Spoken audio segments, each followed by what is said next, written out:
আসসালামু আলাইকুম। প্রিয় দর্শক, অন্য মঞ্চের আলাপচারিতায় আপনাদের সকলকে আমন্ত্রণ জানাচ্ছি। প্রিয় বন্ধুরা, প্রীতি, সালাম এবং শুভেচ্ছা নেবেন।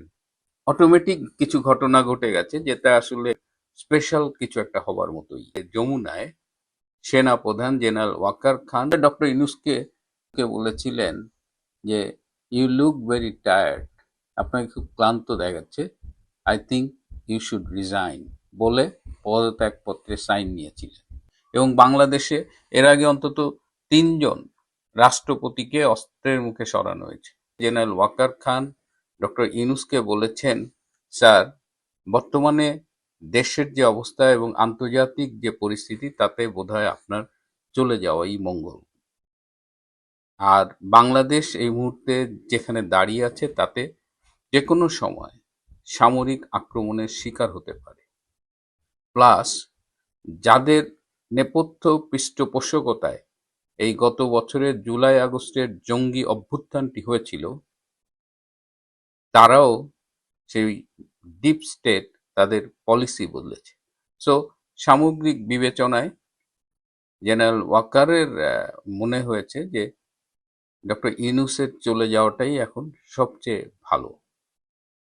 আপনারা যারা আমার অনুষ্ঠানটি নিয়মিত দেখেন তারা জানেন যে কদিন আগে একজন উচ্চ পদস্থ সামরিক কর্মকর্তা, যে জেনারেলরা, লেফটেন্যান্ট জেনারেল এবং জেনারেল ওয়াকারদের যে ভার্চুয়াল মিটিং হয়েছিল, সেই মিটিংয়ে তারা কিছু কথা বলেছিল। যেমন আর্মি কোনো বিতর্কিত নির্বাচনের অংশ হতে চায় না, আর্মি চায় একটা ইনক্লুসিভ নির্বাচন, এরকম কিছু আলোচনা হয়েছিল। এবং সেই সেই ভার্চুয়াল আলোচনার ভিডিওটা জেনারেল ওয়াকার সেই উচ্চপদস্থ সামরিক কর্মকর্তাকে দিয়ে যমুনায় ডক্টর ইউনূসের কাছে পাঠিয়েছিলেন। এই যে ভিডিওটা পাঠিয়েছেন, এটি জানার পরে অন্য অন্য উচ্চপদস্থ সামরিক কর্মকর্তারা খুব মানে ক্ষোভ প্রকাশ করেছে যে কেন তারা জেনারেলের সাথে কথা বলেছে, কেন জেনারেল ওয়াকার সেই ভিডিও ডক্টর ইউনূসের কাছে দিলেন। আমার যেটা মনে হয় যে জেনারেল ওয়াকার, যেহেতু তার অনেকগুলো মুখ, তাকে চেনা খুব কঠিন, এবং যেহেতু তার অন্তরে জামাত, সে ডক্টর ইউনূসের কাছে ওই ভিডিও দিয়ে বলেছে যে, মানে বোঝাতে চেয়েছে যে আমি কি করব, এটা সবার ধারণা। So he is playing all around. তো এটা তিনি বলেছেন। ডক্টর ইউনূস এই এই কোনো কমেন্ট করেননি, এটা শুনেছেন, কিন্তু তিনি বলেননি যে হ্যাঁ যাওয়া উচিত বা অনুচিত। কিন্তু আমার এই প্রসঙ্গে আমার কিছু ব্যক্তিগত অবজারভেশন আছে। ডক্টর ইউনূস একজন প্রচণ্ড ক্ষমতা লোভী লোক। তিনি কোনো একটা পদে বসলে সেটা ছাড়তে চান না। এই যে গ্রামীণ ব্যাংকের তিনি যে এমডি ছিলেন, রিটায়ারমেন্টের বয়স ছাড়িয়ে আরো অনেক পরেও তিনি কিন্তু এই পদ থেকে সরতে চাননি। সরকার তাকে সরিয়ে দিয়েছে, তার বিরুদ্ধে তিনি আইনি লড়াই করেছেন এবং সর্বোচ্চ পর্যায় পর্যন্ত।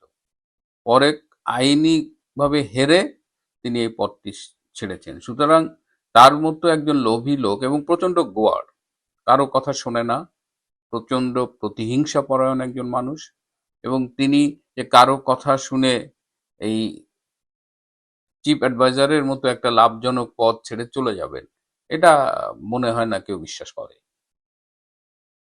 এর আগে তিনি আওয়ামী লীগের ১৫ বছর ৬ মাস ৮ দিনে অর্থনৈতিকভাবে যতটা ক্ষতির সম্মুখীন হয়েছেন, এই জরিমানা টানা দেওয়া, তিনি নাকি প্রত্যেকটা টাকা সুদে আসলে সরকারি কোষাগার থেকে আদায় করে নিয়েছেন, এবং এর সব ডকুমেন্ট গভর্নমেন্টের কাছে আছে। তিনি কারো কথা শোনেন না।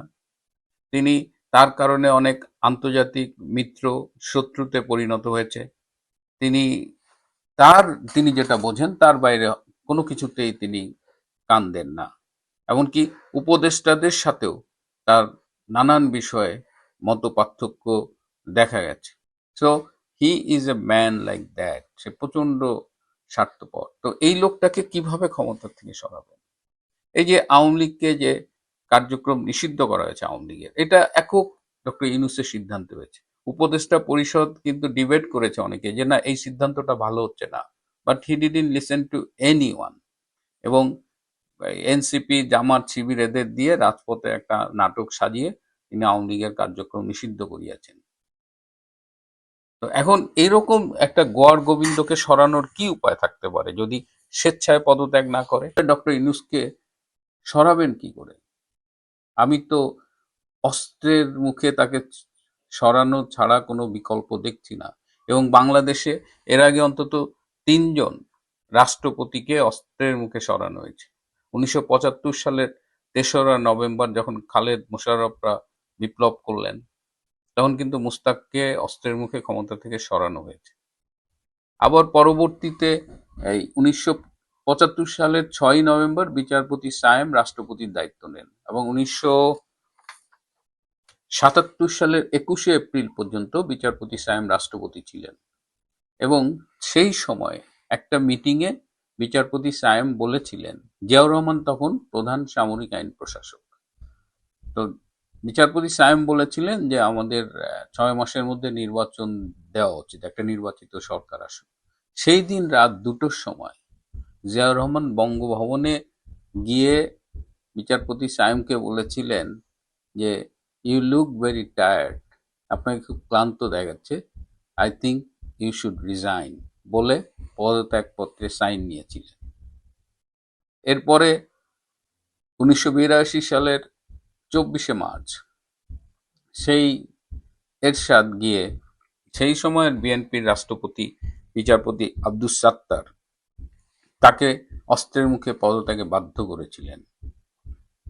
সেই সময় বিচারপতি সাত্তার শুনেছি যে হি রিয়াক্টেড সিরিয়াসলি, আবার তিনি নাকি সেন্সলেস হয়ে গিয়েছিলেন এবং তিনি বলেছেন যে সংবিধানের কোন ধারায় আপনারা এটা করছেন, বাট এরশাদ অস্ত্রের মুখে তাকে সরিয়ে দিয়েছে। তো এখন এমন একটা পরিস্থিতি চলে গেছে, এমন একটা পরিস্থিতির মুখোমুখি বাংলাদেশ যে ডক্টর ইউনূস যদি স্বেচ্ছায় না যায় তাহলে হয়তো তাকে সরিয়ে দিতে হবে, কিন্তু তাকে গান পয়েন্টে সরাবে কে? এই যে জেনারেল ওয়াকার, তাকে তো এখন কেউ বিশ্বাস করে না। এমনকি এই যে তিনি মাঝে মধ্যে বলেন ইনক্লুসিভ নির্বাচন দিতে হবে, কোনো বিতর্কিত নির্বাচনে আমরা যাব না, এটা হলো এখন 90% আর্মি অফিসারের বক্তব্য। তিনি তাদের হয়ে এই কথাগুলো বলেন, কিন্তু তিনি কি আসলেই অন্তরে এই কথাটা বিশ্বাস করেন? জেনারেল ওয়াকারের ধ্যান জ্ঞান একটাই, সেটা হলো জামাতকে ক্ষমতা আনা। কিন্তু সে একটু বাটে পড়ছে, একদিকে তার বাহিনী তার পক্ষে নাই, আর একদিকে তিনি এতদিন যে বলতেন মার্কিন ডিপ স্টেট, মার্কিন ডিপ স্টেট, মার্কিন ডিপ স্টেট, এখন মার্কিন ডিপ স্টেটের পলিসিও বদলে গেছে। সুতরাং জেনারেল ওয়াকার যে সবার সাথে খেলছিল, ভারতের সাথে, ইউনূসের সাথে, বিএনপির সাথে, সবার সাথে খেলে তিনিও লেদায় ফেলছেন। সো জেনারেল ওয়াকারেরও যে খুব একটা ভালো সময় যাচ্ছে তা বলা যাচ্ছে না, কারণ সে সবার সাথে প্লে করতেছে। তো এই অবস্থায় এখন বাংলাদেশ যেখানে এসে দাঁড়িয়েছে, সেখানে doctor Yunus has to go, তাকে যেতে হবে বাংলাদেশের বৃহত্তর মঙ্গলের জন্য, কিন্তু তার প্রস্থানটা কিভাবে হবে সেটাই এখন $1,000,000 প্রশ্ন। বাংলাদেশের সাবেক প্রধানমন্ত্রী শেখ হাসিনার ভাগ্নে ব্রিটিশ সংসদ সদস্য টিউলিপ সিদ্দিক বাংলাদেশের দুর্নীতি দমন কমিশনের বিরুদ্ধে আইনি লড়াইয়ে নামতে যাচ্ছেন। গত ১ ডিসেম্বর ঢাকার একটি বিশেষ জজ আদালত প্লট দুর্নীতির এক মামলায় ব্রিটিশ লেবার পার্টির এমপি টিউলিপ সিদ্দিককে ২ বছরের কারাদণ্ড দেন। ভারতীয় সংবাদ মাধ্যম দ্য হিন্দুস্তান টাইমস টিউলিপ সিদ্দিকের ঘনিষ্ঠ এক ব্যক্তির বরাত দিয়ে বলেছে, বাংলাদেশ কর্তৃপক্ষের বিরুদ্ধে ব্যবস্থা নেওয়ার জন্য আইনি পরামর্শ নিচ্ছেন টিউলিপ সিদ্দিক। একাধিক সূত্রে জানা গেছে, ৩টি আইনি পয়েন্টে গুরুতর লঙ্ঘন এবং একটি পয়েন্টে কালানুক্রমিক অসঙ্গতি বা ক্রোনোলজিক্যাল ইনকনসিস্টেন্সির অভিযোগ এনে বাংলাদেশের দুর্নীতি দমন কমিশনের বিরুদ্ধে অভিযোগ দায়ের করা হতে পারে। সেজন্য এরই মধ্যে মামলার রায়ের দিন বাংলাদেশের দুদকের আইনজীবীরা ব্রিটিশ সংবাদ মাধ্যমগুলোতে যেসব সাক্ষাৎকার দিয়েছেন সেগুলো সংগ্রহ করেছে টিউলিপের আইনি পরামর্শক প্রতিষ্ঠান স্টিফেনসন হারুট। দুদকের বিরুদ্ধে আইনি ব্যবস্থা নেয়ার আগে টিউলিপ সিদ্দিক যেহেতু ক্ষমতাসীন লেবার পার্টির সংসদ সদস্য, সে কারণে ব্রিটেনের পররাষ্ট্র দপ্তর এফসিজিওর মাধ্যমে দুদকের কাছে কৈফিয়ত তলব করা হতে পারে। আর এমনটি হলে বিষয়টি শুধু আইনি নয়, কূটনৈতিক ক্ষেত্রেও জটিলতা বাড়াতে পারে। ঢাকার বিশেষ জজ আদালত ৪-এর বিচারক মোহাম্মদ রবিউল আলম গত বছরের ১ ডিসেম্বর রাজুকের পূর্বাচল নতুন শহর প্রকল্পে অবৈধভাবে প্লট বরাদ্দের মামলার রায় ঘোষণা করেন। এই মামলায় কেবল টিউলিপ সিদ্দিকী নন, তার মা শেখ রেহানা, খালা সাবেক প্রধানমন্ত্রী শেখ হাসিনাকেও অভিযুক্ত করা হয়েছিল।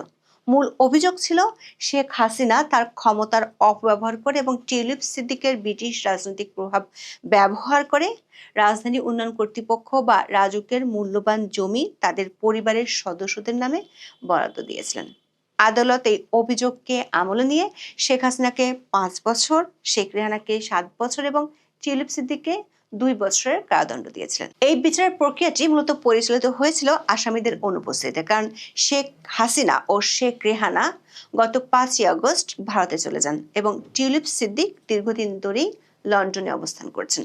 টিউলিপ সিদ্দিক এই রায়কে একটি ক্যাঙ্গারু কোর্ট বা সাজানো বিচারের ফলাফল হিসেবে মন্তব্য করেছিলেন এবং একে তার বিরুদ্ধে পরিচালিত একটি রাজনৈতিক প্রতিহিংসামূলক প্রচারণা বলে দাবি করেছিলেন।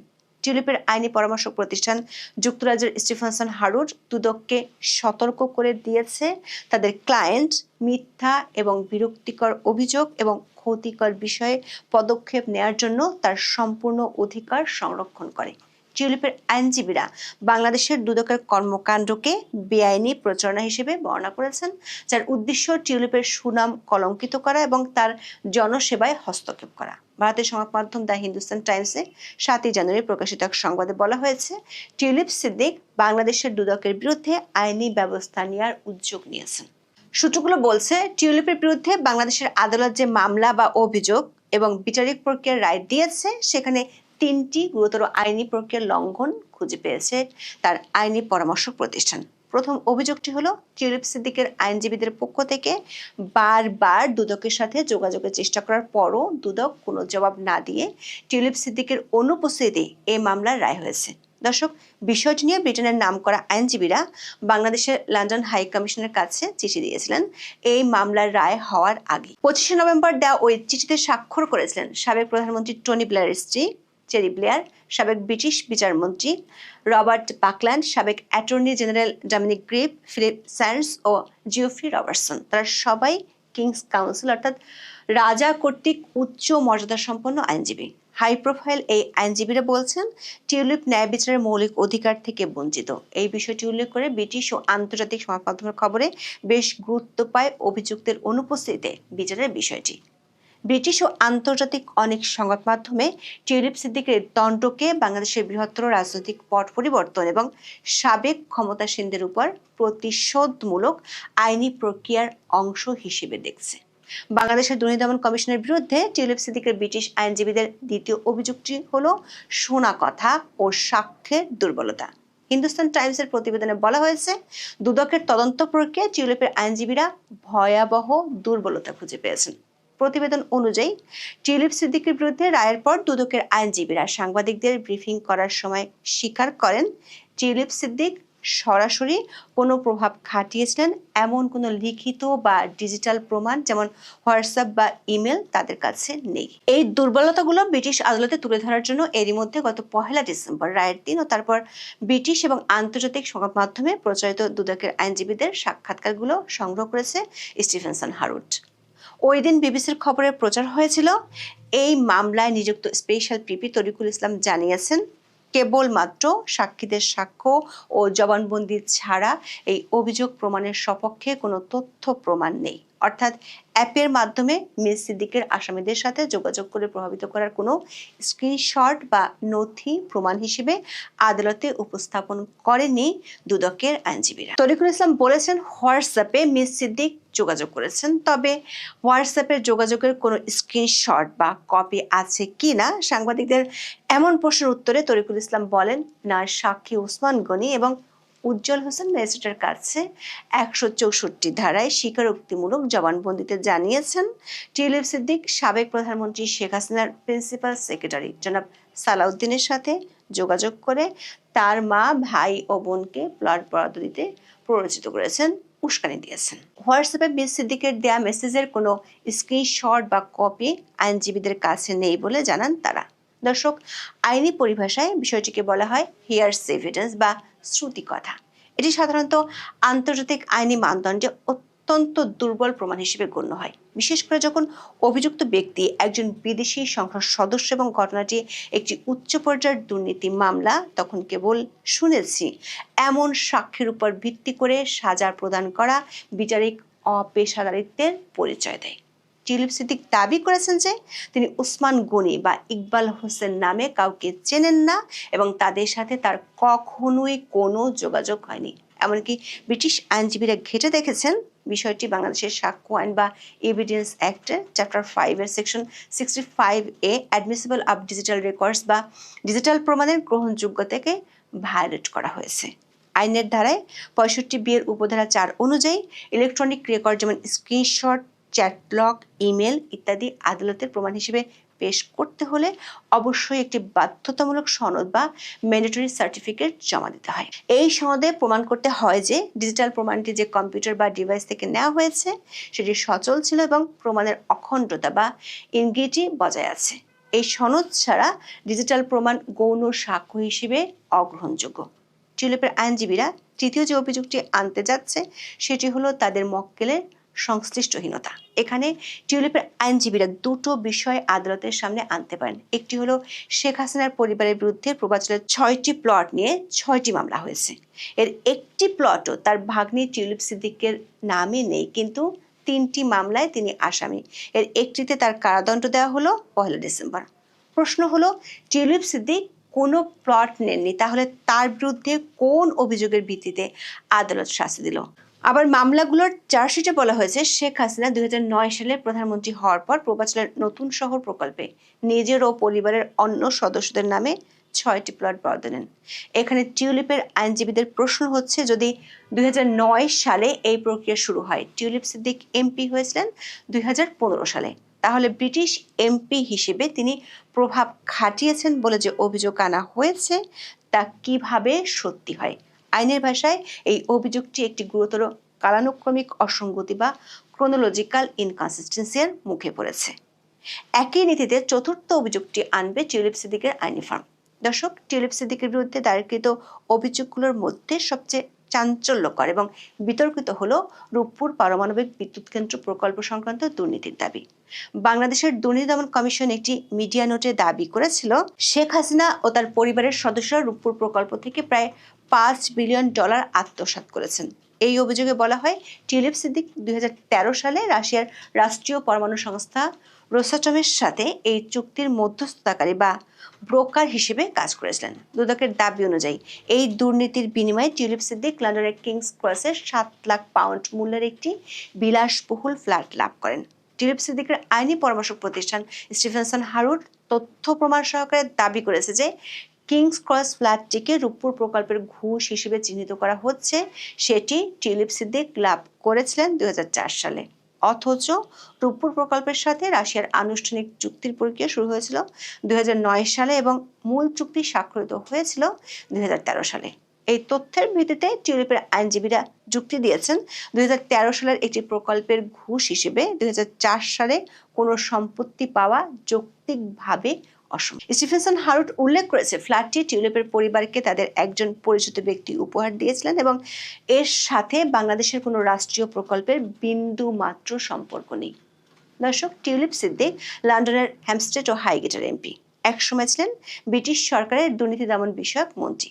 তাকে দুর্নীতিতে দোষী সাব্যস্ত করে রায় দিয়েছিল ঢাকার আদালত। ব্রিটিশ আইনজীবীরা মনে করছেন, একজন ব্রিটিশ সংসদ সদস্যকে দুর্নীতিবাজ হিসেবে প্রচার করা আন্তর্জাতিক কূটনৈতিক শিষ্টাচারের লঙ্ঘন এবং তার পেশাগত জীবনের জন্য চরম ক্ষতিকর। সে কারণে মামলা করার আগে British foreign Commonwealth and development office বা FCDO বাংলাদেশের দুদকের কাছে কৈফিয়ত তলব করতে পারে। সেক্ষেত্রে টিউলিপের মামলাটি কেন রাজনৈতিক উদ্দেশ্য প্রণীত নয় বলে বিবেচিত হবে সেটির ব্যাখ্যা চাওয়া হবে। সেটি হলে গার্ডিয়ানের মতো প্রভাবশালী সংবাদ মাধ্যম লিখেছে, বাংলাদেশ ও যুক্তরাজ্যের কূটনৈতিক সম্পর্কে টানাপোড়েন তৈরি করতে পারে। দর্শক, টিউলিপ সিদ্দিকের আইনজীবীরা যে অসঙ্গতিগুলো তুলে ধরেছেন, বিশেষ করে 2004 সালে ফ্ল্যাট বনাম 2013 সালের রূপপুর প্রকল্পের অসঙ্গতি এবং শোনা কথার ভিত্তিতে প্রসিকিউশনের বক্তব্য, তা বাংলাদেশের দুদককে বড় সড় প্রশ্নের মুখে দাঁড় করাবে। কারণ বিবিসি সহ অনেকগুলো আন্তর্জাতিক গণমাধ্যমে প্রচারিত সরকার পক্ষের আইনজীবীদের ভাষ্য আছে। এখন দেখার বিষয়, সম্পূর্ণ আইনি পথে নাকি সাথে কূটনৈতিক পথেও এ বিষয়ে তৎপরতা চলে। এখন এই পর্যন্ত, সবাই ভালো থাকুন। যে 500% ট্যারিফ চড়িয়ে দিয়েছে ডোনাল্ড ট্রাম্প, আসলে এখনো চড়ায়নি। 500% ট্যারিফ ঘোষণাটা আসবে, তার কারণ হচ্ছে যে আপনার এই যে ইউএস এর এখন যে একজন এমপি লিন্সি গ্রাম, যিনি কিনা আবার ডোনাল্ড ট্রাম্পের খুব একই সংসদের বন্ধু মানুষ, একই সংসদের এমপি এবং একই দলের লোক, তিনি বলেছেন যে যেহেতু রাশিয়ার কাছ থেকে তেল কিনা বন্ধ করছে না এই ইন্ডিয়া, চায়না এবং ভেনিজুয়েলা, এদের উপরে 500% ট্যারিফ বাড়িয়ে দেওয়া হোক। 500% ট্যারিফ বাড়াই দিলেই হবে, কারণ 20%, 25%, 50% দিয়ে কোনো লাভ হয় না, 500% সরাসরি। তা সেই 500% ট্যারিফ বাড়াই দিলে কি হবে না হবে এটা বোঝার আগে আমরা একটা জিনিস একটু আপনাদের বলি। দেখেন, যে কোনো সময় আপনি তো দেখেছেন যে বাংলাদেশে এই মুহূর্তে ইলেকশনের একটা রব চলতেছে, এটা আপনারা সবাই জানেন, বা এই একটা ইলেকশন হলে কিভাবে হয় বা কি করতে হয় এটাও আপনারা সবাই জানেন। যে ইলেকশনের বিভিন্ন প্রার্থী থাকে, প্রার্থীরা যখন ইলেকশনে দাঁড়ায় তখন তারা বিভিন্ন জায়গায় জনসভা করে। আর এই জনসভার জন্য, জনসভা তো লোক আনার জন্য কিন্তু পয়সা খরচ করতে হয়। কাউরে 200 টাকা দিতে হয়, কাউরে 1 বোতল পানি 200 টাকা দিতে হয়, কাউরে বিরিয়ানি খাওয়াইতে হয়, গাড়ি পাঠাইতে হয়, টমটম পাঠাইতে হয়, বাস পাঠাইতে হয়, ট্রাক পাঠাইতে হয়, যে আসেন ভাই জনসভাতে আসেন, মিটিং আছে, ঠিক আছে না? বিনা পয়সায় কিন্তু কেউ যায় না। এলাকায় এলাকায় অফিস করতে হয়, সেই অফিসের আবার চা পানির খরচ দিতে হয়, সেই খরচ নেওয়া দরকার গোলাগুলিও হয়ে যায়। এমনও হয়েছে যে সেই পানির জন্য আমি এমন বহু লোককেও দেখছি যে যার হাতে টাকা আসছে তারা ল্যাংটা করে দিতে ইলেকশনের পরে। এইসব ঘটনাও ঘটে। তো সেম আমেরিকাতে এই বছরের শেষের দিকে mid term election. Mid term ইলেকশনে যদি ট্রাম্প বাবু না জিতেন তাহলে ওনাকে ইমপিচমেন্টের শিকার হইতে হবে, ওনাকে বের করে দেওয়া হবে পার্টি থেকে। সুতরাং এটা একটা সমস্যা। সুতরাং ট্রাম্প বাবুকে জিততে হবে। আর সবচেয়ে বড় কথা হচ্ছে এইবার ট্রাম্প আসার আগে আপনারা যদি দেখেন যে ইলেকশনের 4-5 মাস আগে থেকে যেসব বক্তৃতা বিবৃতি হচ্ছিল আমেরিকাতে, সেখানে সরাসরি ট্রাম্প বলছিলেন যে আমাকে পয়সা দাও, আমি ইলেকশন করব, আমাকে পয়সা দাও, যদি পয়সা দাও তাহলে যদি আমি ইলেকশনে জিতা যায় তাহলে আমি তোমাদের এই টাকা রিটার্ন দিব। তখন কিন্তু আমেরিকার বড় বড় যে তেল কোম্পানি আছে এরা কিন্তু পয়সা ইনভেস্ট করছিল। আমেরিকাতে এটা ওপেন সিক্রেট, এটা বাংলাদেশের মতো না, এটা আমেরিকাতে ওপেন সিক্রেট। ওকে, ঢালে, জিতলে তো রিটার্ন আসবে। জিতার পরে এই টাকা তো রিটার্ন আসতে হবে। রিটার্ন, এই তেল কোম্পানিগুলোর কাহিনী কি? মিডল ইস্ট সহ বিভিন্ন দেশের তেল এরা উত্তোলন করে, এরাই বেচে। তার কারণ হচ্ছে যে এখন এই তেল যদি বেচতে না পারে, যদি বেচতে না পারে তাইলে রিটার্ন পাবে কোথায়? তেল কোম্পানি ইনভেস্ট করছে। এখন দেখেন, এখন এমন তো না বলে 500 কোটি 700 কোটির লোকের আলাদা একটা ইয়ে করে দিলাম আর তেল ওখানে যায় বেচো কিনা হবে, তা তো হবে না। এখন লোক সংখ্যা তো আগে সে 750 কোটি 800 কোটি যাই আছে এটা। এখন এখানে সারা পৃথিবীর লোক সংখ্যা যা তার অর্ধেকই হচ্ছে আপনার ইন্ডিয়ার চায়নাতে 300 কোটি লোক, দুই দেশে। সুতরাং এরা তেল কিনে কই থেকে? যে এরা রাশিয়া থেকে কিনে। রাশিয়া কত করে বেছে? এক্সাম্পল বলতে, রাশিয়া স্যার 10 টাকা করে বেছে, আমরা তো 11 টাকা করে বেছি। কয় শালা রাশিয়ারে ব্লক করো। ব্লক করবেন কেমনে? রাশিয়াতে ইউক্রেনের সাথে যুদ্ধ করতে হয়, সুতরাং এরা তেল কিনা, রাশিয়ার তেল কিনা এরা যুদ্ধ বাজায় রাখছে। সুতরাং রাশিয়াকে ব্লক করলে, রাশিয়া থেকে তেল না কিনলে বোম বানাইতে পারবে না, কিনতে পারবে না, আস্তে যুদ্ধ বন্ধ হয়ে যাবে। এইটা হচ্ছে যে প্রপাগান্ডা প্রথমে চালানো হইলো, চালাইয়া ওকে। কিন্তু এর আগে রাশিয়া ইউক্রেনের যুদ্ধটাও কিন্তু এরাই লাগাইছে, আমেরিকা। তখন ছিল যে আপনার অতীত সরকার, সে লাগাইয়া দিয়ে গেছে, কারণ তারও ইয়ে ছিল যে তার দল জিতানোর। কিন্তু তার দল জিতে নাই দুর্ভাগ্যবশত। দেখেন ট্রাম্প পয়সা তো এটারে আর বন্ধ করে নাই। এরা বন্ধ করতে চাইলে পারতো। ট্রাম্প সরাসরি অস্ত্র না দিয়ে সরাসরি হের দেশের সোলজার পাঠাইয়া ইউক্রেনে দাঁড়াই গেল, তো রাশিয়ার বোম মারতো না। তা করবো না, কিন্তু অল্প অল্প অস্ত্র তোমরা মারো, জিয়ে রাখো, যুদ্ধ বন্ধ করে দেবো, যুদ্ধ চলতে হবে, আমাদের ব্যবসা চলতে হবে। এই হচ্ছে মূল কাহিনী। এখন সেই যে গত 4-5 দিন আগে কি করলো উনি, ভেনিজুয়েলার প্রেসিডেন্টকে তুলে নিয়ে গেল, ডিরেক্ট তুলে নিয়ে গেল। গতকাল রাতে ইউএনএ মানে ইউনাইটেড নেশনের যে বডি আছে সেখানে কিছু আইন আছে, সে আইনের মধ্যে 66টা আইন উনি বলে যে আমি তোমাদের এই 66 আইন মানি না। ওখানে তো অনেক রকম আছে, এগুলো হয়তো কাল পরশু নাগাদ সবগুলো পেয়ে যাব। এগুলো সে মানে না, এগুলো সে বাতিল করে দিল, যে তে মানবে না। এখন ব্যাপার হচ্ছে যে এইবার রাশিয়াকে তো ঠেকাইতে হবে, রাশিয়াকে ঠেকাইতে হবে। ঠেকাইতে হলে কি করতে হবে? তারে করতে হবে যে ইন্ডিয়ার, চায়নার এবং ব্রাজিল, এই 3 দেশের উপর 500% ট্যাক্স দেবে। মানে তোমরা যদি তেল কিনা বন্ধ না করো আমরা ট্যাক্স চাপাইয়া রাখলাম, তোমাদের মাল ঢুকবে না। যেটা আগে 100 টাকার মাল ছিল 100 টাকায় উৎপাদন হইতো, আমেরিকা যায় 150 টাকা বেচা হইতো, সেই মাল এখন 700 টাকায় বেচাবো, কোন শালায় কিনবে? কেউ কিনবে না। সুতরাং এই অবস্থা হবে। $50 বিলিয়ন ব্যবসা করো ভারত তুমি আমার সাথে, চায়না তুমি আমার সাথে $100 বিলিয়ন ব্যবসা করো, তোমরা এই তেল বন্ধ করো এখান থেকে কিনা, লাগলে আমি বেচবো, আমার কাছ থেকে তেল নাও। এই মুহূর্তে ভেনিজুয়েলার সমস্ত তেলের মালিক আমি, মিডল ইস্টের সমস্ত তেলের মালিক আমি, আমরা তেল দিব। 40 বছরের স্টক আছে সারা পৃথিবীতে, সব তেল উঠে বেচা দিব, রাশিয়া থেকে তেল নিবা না, রাশিয়া গরিব হয়ে মরে যাবে। এইটা, And এটা যদি তোমরা মানো তো মানলা, না হইলে 500% ট্যারিফ লাগবে। এখন এইখানে যদি ভারতের সেই ক্ষমতা নাই 500% ট্যারিফ সহ্য করার, তারা হয়তো মাইনে নিবে যে ওকে ঠিক আছে আমরা রাশিয়া থেকে তেল নিলাম না স্যার। আর এইটা যদি ভারত আজকে বলে, কালকেই ডোনাল্ড ট্রাম্প দেখবেন যে 1 ঘন্টার ভিতরে এসে বলতেছে, এই Modi is my good friend, Modi তুমি যা বলো তাই চাই, তোমার চোখেই আমি পুরা এশিয়া দেখিতে চাই। ট্রাম্প বলবে, এবং এটাতে কোনো অবস্থা। এইখানে একজন খেলতে পারে, সেটা চায়না। চায়না যদি বলে যে আসো আমরা খেলি, যে চায়না, ইন্ডিয়া, রাশিয়া, ব্রাজিল সহ পৃথিবীতে আরো যেসব দেশগুলো আমেরিকা বিরোধী, ওদের সাথে যদি একটা জোট যদি 2-4 দিনের ভিতরে করে নিতে পারে, তাহলে কিন্তু খেলা জমে যাবে। এইদিকে আবার আমেরিকা দেখেন গ্রিনল্যান্ড দখল করে নিবে, এটার হুমকি দেখেন, গ্রিনল্যান্ডের তলায় অনেক কিছু আছে, এইটা নিয়ে অলরেডি ইউরোপিয়ান ইউনিয়নের সাথে লাগিয়ে পড়ছে। ওইদিকে 2 দিন আগে একটা ভাষণে দেখছেন যে এই ডোনাল্ড ট্রাম্প বলছে যে এই কি বলে আপনার ভেনিজুয়েলার এই প্রেসিডেন্ট মাদুরো, সে আমার ড্যান্স নকল করছে, মানে এটা তার কলিজায় লাগছে, আরে আমার ড্যান্স নকল করছে, এইটাও তার দোষ। এরপর সে এই 2 দিন আগে একই সময় সে মোদির কথাও বলছে, যে মোদি আমাকে ইয়েস স্যার বলছে, যে স্যার আমি কি আপনার সাথে দেখা করতে পারি? আরে বাবা, তোমার কাছে কয় বিলিয়ন ডলার দিছে, 67টা অ্যাপাচি হেলিকপ্টার, যেহেতু সে দেখা করবে না, তার পয়সা খাইয়ে দেওয়া বয়ে থাকে, সে দেখা করতে যাবে না। তোমার কাছে এখন নরম থাকবে, কারণ তার পয়সা তো বাইজে গেছে। আবার ফ্রান্স প্রেসিডেন্ট এমিলিয়ান ম্যাক্রনের কথা বলছে, যে ম্যাক্রন তারে বলছে যে প্লিজ আপনি আমার দেশের সরকার কাউকে বললেন না, আপনি প্লিজ আমার দেশের উপরে কোনো ট্যাক্স বসাইয়েন না, হেন না তেন না, মানে বিশাল। কারণ হচ্ছে যে ফ্রান্স থেকে যে ওয়াইনগুলো যায়, এগুলোর উপরে নাকি 200% ট্যাক্স বসাবে আমেরিকা, ফ্রেঞ্চ ওয়াইনের উপরে। আর কারণ হচ্ছে যে আমেরিকার যে ওষুধগুলো ফ্রান্সে আসে, সেগুলোর উপরে ফ্রান্স একটা ট্যারিফ লাগাইছে, সামান্য কিছু বাড়তি ট্যারিফ লাগাইছে। ফ্রান্স এমনি ওষুধ তৈরি করে, ফ্রান্স বিখ্যাত সমস্ত ওষুধগুলো তৈরি করে। অ্যান্ড এটা নিয়ে মানে ম্যাক্রনরা সে এমন করলো যে সে রাস্তায় নেমে গেছে, জুতা চাটতাছে সবাই, মানে পৃথিবীর সব রাষ্ট্রপ্রধান তার জুতা চাটতাছে। ডোনাল্ড ট্রাম্পের মেন্টালিটি। এখন ডোনাল্ড ট্রাম্প এটা, ওই যে বললাম আপনি মিড টার্ম ইলেকশনে তাকে জিততে হবে, আর ওই মিড টার্ম ইলেকশনে জিতার জন্য সে সব করবে। সে আগামী 2-1 দিনের ভিতরে কলম্বিয়ার প্রেসিডেন্টকেও তুলে নিয়ে আসতে পারে।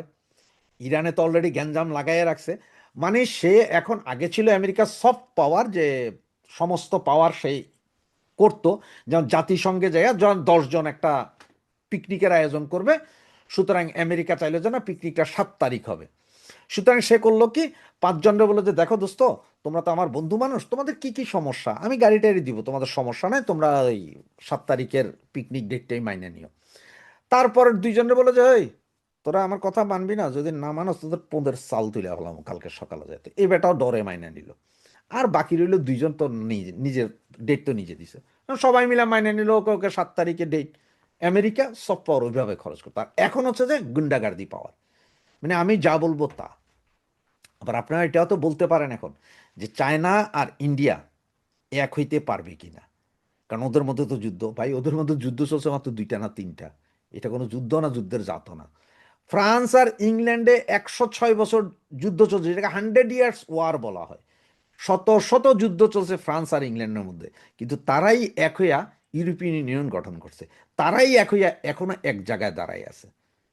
যদিও এখন ব্রেক্সিট বলে হয়তো ইউরোপিয়ানদের বেড়ে গেছে, কিন্তু 99% সব কিছুতে এক, মানে এক ইউরোপিয়ান এক হয়েছিল এই 100 ইয়ার যুদ্ধ, first world war, second world war, এগুলো সব কিছুর পরেও তারা একই জায়গায় দাঁড়াইছে। এই German first world war, second world war ঘটাইছে জার্মান, তারা এখন ইউরোপিয়ান সদস্য না, এক না। জিও পলিটিক্সে কেউ চিরশত্রু বা কেউ চিরবন্ধু না। সুতরাং এই জিনিস, তো এই জন্য বলছি যদি এখন চায়না লিড করে, চায়না, রাশিয়া, ইন্ডিয়া, ব্রাজিল, আরও যারা আমেরিকান বিদ্বেষী আছে, সব একজোট হলে আমেরিকার সাথে খেলা হবে। কারণ রাশিয়া রাশিয়া তো যেতে যেতে সব শেষ, রাশিয়া এখন তেল বন্ধ গেলে শেষ, ওদের কফিনের শেষ পেরাক। তো রাশিয়ার কাছে এখনো আমেরিকার চেয়ে 500টা বেশি পারমাণবিক বোমা আছে। আপনি যখন এক জায়গায় দেওয়ালে যখন পিঠ থেকে যাও, আপনার যখন বাঁচার আর উপায় নেই, তখন যে কোনো সময় যে কোনো কিছু ঘটাইতে পারেন। যে আমি তো 10 বছর পরে মরবো, তো ঠিক আছে 10 বছর আগে তোদের সহ নিয়ে মরি, এক লগে ওকে, দুটাই পাগলা হয়ে গেলাম। ট্রাম্প যেরকম পাগলা, পুতিনও সেরকম পাগলা হয়ে গেলাম, মাইরে দিল চাপ লাগা তোরা এবার জাহান নামুক, তৃতীয় বিশ্বযুদ্ধ না, ফোর্থ ওয়ার্ল্ড ওয়ারও সমস্যা নাই তো। তখন কি হবে? তো এগুলো সব কিছুই পরিষ্কার হইতে থাকবে আরো 2-1 সপ্তাহ পর, আস্তে আস্তে দেখা যাক আসলে কি হচ্ছে। এই জন্যই থাম্বনেলে লিখেছিলাম যে 500% ট্যারিফ, ইন্ডিয়া কি শেষ? না, ইন্ডিয়া শেষ না, চাল এখনো আরো আছে।